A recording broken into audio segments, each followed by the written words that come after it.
Hello viewers, स्वागत है आप सभी का मेरे यूट्यूब चैनल स्कूल ट्यूशन गुरुजी में। बच्चों, आज हम करने वाले हैं चैप्टर 2 माइक्रोऑर्गेनिज्म यानी सूक्ष्म जीव, आपकी क्लास 8 का वर्कशीट की मदद से। तो चलिए बच्चों, देखते हैं और समझते हैं कि आज के इस चैप्टर में आपके लिए क्या खास है और आज के चैप्टर में आपको क्या बताने की कोशिश की गई है। तो बच्चों, सबसे पहले जैसे कि नाम ही दिया हुआ है सूक्ष्म जीव या माइक्रो ऑर्गेनिज्म, तो उन्हें समझने के लिए सबसे आसान तरीका ये है कि microorganisms are very tiny living organism, यानी कि ये सूक्ष्म जीव बहुत छोटे जीव होते हैं और उन्हें इस तरह का जीव इसलिए कहा जाता है क्योंकि उन्हें हम नेक्ड आई से यानी नंगी आंखों से अपने नहीं देख सकते। उसके लिए क्या ज़रूरत होती है, हमें सूक्ष्मदर्शी या माइक्रो ऑर्गोस्कोप की ज़रूरत होती है बच्चों, इसीलिए हम उसे क्या बोल देते हैं, माइक्रो ऑर्गेनिज्म बोल देते हैं। अब बात आती है कि वो कैसे हैं और क्या है। तो बच्चों, आप अगर बेसिक चीज़ों को समझेंगे तो हमारे खाने से लेकर के आसपास की सभी चीज़ों में वो मिलेंगे आपको। जैसे कि कुछ चीज़ें दिखाई हुई हैं यहाँ पे खाने की, ढोकला है, छोले भटूरे वाला भटूरे हैं, ठीक है बच्चों। उसके बाद आपका जो इडली है, डोसा है, इसमें फर्मेंटेशन एक प्रोसेस होता है जो कि आप आगे पढ़ोगे, जिसे हम किण्वन बोलते हैं हिंदी में। उस प्रोसेस के माध्यम से आप ये देखोगे कि ये हमारे लिए बहुत ज़रूरी है। अब मोटे मोटे तौर पर अगर बात करें तो हम इन्हें 4 पार्ट में डिवाइड करते हैं बच्चों। इन माइक्रोऑर्गेनिज्म को जो हमारे चारों तरफ है उन्हें 4 पार्ट में डिवाइड करते हैं, बैक्टीरिया, फंगी, प्रोटोजोआ, एल्गी, यानी जीवाणु, शैवाल, प्रोटोजोआ और कवक बच्चों। और एक जो वायरस आपको मिल रहा है, कैसा कि वायरस क्या है, वायरस भी माइक्रोस्कोपिक होता है जिसे विषाणु कहते हैं। ये भी एक माइक्रो ऑर्गेनिज्म का ही पार्ट है और ये कोविड-19 जो है एक टाइप ऑफ वायरस है जो कि रिस्पॉन्सिबल है कोरोना वायरस के लिए, जो कि फैला हुआ है, अभी फ़िलहाल लिमिट में है। तो ये आपको कम देखने को मिलता है, पिछले 2 साल आपको काफ़ी इसके बारे में सुनने को मिला था बच्चों। अच्छा, इसके बाद दिया हुआ छोटे छोटे क्वेश्चन बच्चों आपके कि what are the microorganism, name different type of microorganism, यानी कि सूक्ष्म जीव क्या होते हैं, विभिन्न प्रकार के सूक्ष्म जीवों के नाम बताइए। तो ये आपका फंगी हो गया, ठीक है बच्चों, ये एल्गी हो गया आपका, फिर प्रोटोजोआ और एक बचा आपका बैक्टीरिया। ऐसे यहाँ कोशिश करते हैं बच्चों करने की।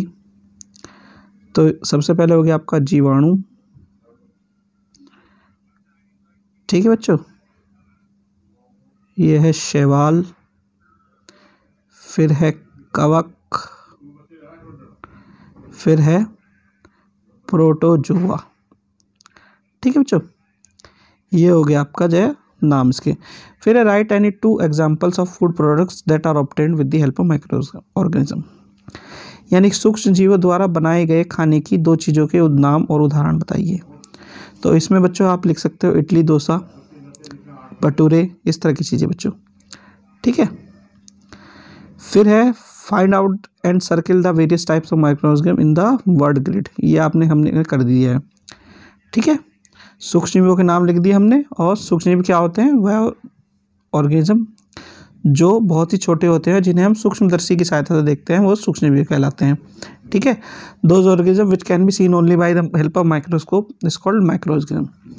फिर आखिरी है right the name of foods that you like the most and make you feel happy, अपनी पसंद के भोजन के नाम लिखिए जिन्हें आप खाने से आपको खुशी मिलती है। तो ये आप खुद लिख सकते हैं बच्चों, ठीक है। ये तो बेसिक चीज़ होगी कि माइक्रोऑर्गेनिज्म क्या है और कितने पार्ट में हम उसे डिवाइड करते हैं। तो जब आगे बढ़ेंगे, अब बात आती है कि माइक्रोऑर्गेनिज्म रहते कहाँ कहाँ हैं। तो माइक्रोऑर्गेनिज्म क्या है कि ये सिंगल सेल ऑर्गेनिज्म होते हैं, बैक्टीरिया, एल्गी, प्रोटोजोआ और कुछ मल्टी सेलुलर भी होते हैं बच्चों, जैसे एल्गी और फंगी। अब बात आती है कि रहते कहाँ हैं, सूक्ष्म जीव कहाँ रहते हैं। तो होता यह है कि ये सभी प्रकार के वातावरण में जीवित रह सकते हैं, जिसमें बर्फीली ठंडी जलवायु से लेकर गर्म झरने और रेगिस्तान के से लेकर के दलदली भूमि तक शामिल है, यानी कि they can live in any type of environment which was ranging from icy cold climate to hot spring और डेजर्ट और मार्शी लैंड। उसके अलावा कहाँ रह सकते हैं बच्चों, ये मनुष्यों के सहित जानवरों के अंदर भी रह सकते हैं, यानी inside the body of animals and humans. फिर है micro organism grow on the other organism while the other exist freely, सूक्ष्म जीव अन्य जीवों पर आश्रित होते हैं और ये अन्य स्वतंत्र रूप से मौजूद भी हो सकते हैं, यानी कि अलग से भी रह सकते हैं, दूसरे जीवों पे भी रह सकते हैं बच्चों। फिर है microorganism like amoeba can leave alone while fungi and bacteria leave in colonies, यानी कि अब कैसे रह सकते हैं बच्चों, ये अकेले भी रह सकते हैं और कॉलोनीज में भी रह सकते हैं, यानी सूक्ष्मजीव अकेले कैसे रह सकते हैं, कवक और बैक्टीरिया जैसे जो हैं जीव वो समूह में रह सकते हैं बच्चों। तो इसका मतलब क्या है बच्चों कि इसका अर्थ ये है कि सूक्ष्म पृथ्वी में हमारे पास चारों तरफ फैले हुए हैं। अब बात आती है इनकी इम्पोर्टेंस की, कि इम्पोर्टेंट क्यों है ये हमारे लिए। तो जब हम इम्पोर्टेंस की बात करते हैं बच्चों, तो इम्पोर्टेंस काफ़ी ज़्यादा इम्पोर्टेंस है ये हमारे लिए, क्योंकि अगर बात करें माइक्रो ऑर्गेनिज्म की, सूक्ष्मजीवों की, तो उनका विभिन्न कार्यों में उपयोग किया जाता है, जैसे दही, ब्रेड, अल्कोहल और केक। ठीक है बच्चों, इसके लिए उपयोग किया जाता है।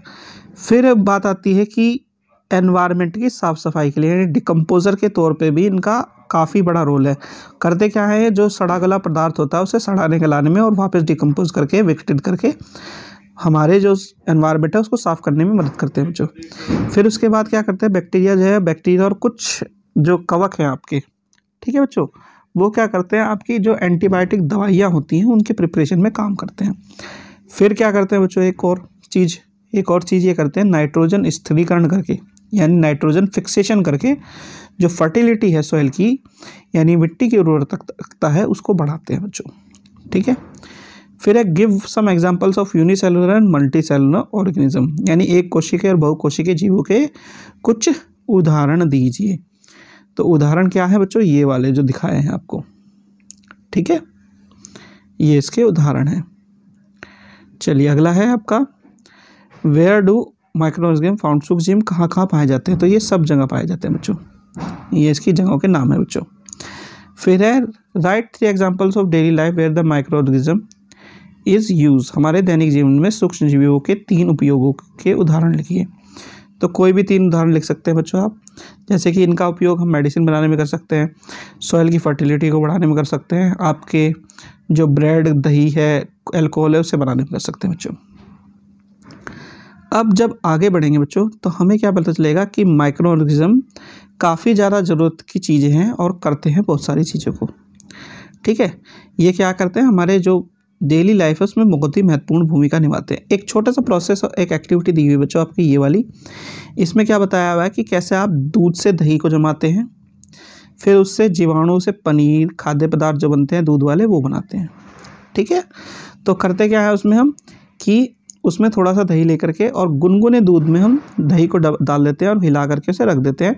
तो लैक्टोबैसिलस नामक जो बैक्टीरिया होता है वो क्या करता है, दूध को दही में कन्वर्ट कर देता है बच्चों। ठीक है, ये चीज़ एक इसमें जानने को मिलेगी आपको। और फिर क्या करता है, बैक्टीरिया हेल्प करता है फर्मेंटेशन में भी, जिससे चीज़ वगैरह और पनीर वगैरह बनते हैं बच्चों हमारे। ठीक है, अब बात आती है फर्मेंटेशन या किण्वन प्रोसेस की। तो किण्वन प्रोसेस क्या होता है कि यह एक ऐसी प्रक्रिया जिसके दौरान भोजन में मौजूद जो ईस्ट है वो अल्कोहल में चीनी को अल्कोहल में परिवर्तित कर देता है, जिससे क्या होता है कि जो वो बैक्टीरिया है वो फूलने में या फिर स्पंजी जैसा बनाने में उस खाद्य पदार्थ को सहायता करता है। यानी the fermentation is the process during which sugar in the food is converted into alcohol by yeast. Bacteria and yeast are helpful in fermentation of rice flour which is used in formation of spongy idli. अब आगे क्या कहता है बच्चों कि yeast तीव्रता से जनन करके श्वसन के दौरान कार्बन डाइऑक्साइड उत्पादित करता है। गैस बुलबुले आटे में आयतन बढ़ा देती है, जिसके परिणामस्वरूप आटा फूल जाता है। यानी कि उसमें होता क्या है, जैसे जैसे वो सांस लेता है तो कार्बन डाइऑक्साइड छोड़ता है और कार्बन डाइऑक्साइड से वो फूला फूला सा लगने लगता है बच्चों में, जिससे वो जो आटा जो गूथा हुआ है उसका जो गोला है वो फूला फूला लगेगा बच्चों में। फिर है फर्मेंटेशन प्रोसेस को हम बेकिंग इंडस्ट्री में ब्रेड, केक, पेस्ट्री और अल्कोहल आदि बनाने के लिए काम में ला सकते हैं बच्चों। अब इसके कुछ क्वेश्चन दिए हैं बच्चों। इसके क्वेश्चन क्या हैं बच्चों, जैसे कि पहला क्वेश्चन आपका कि ऐसे खाद्य पदार्थों के उदाहरण दीजिए जो सूक्ष्मजीव की सहायता से बनते हैं। तो इसमें आप कैसे लिख सकते हैं, ब्रेड, केक, पेस्ट्री, इडली, इस तरह के सामान लिख सकते हैं। फिर है what is fermentation, how does fermentation process help in rising of dough.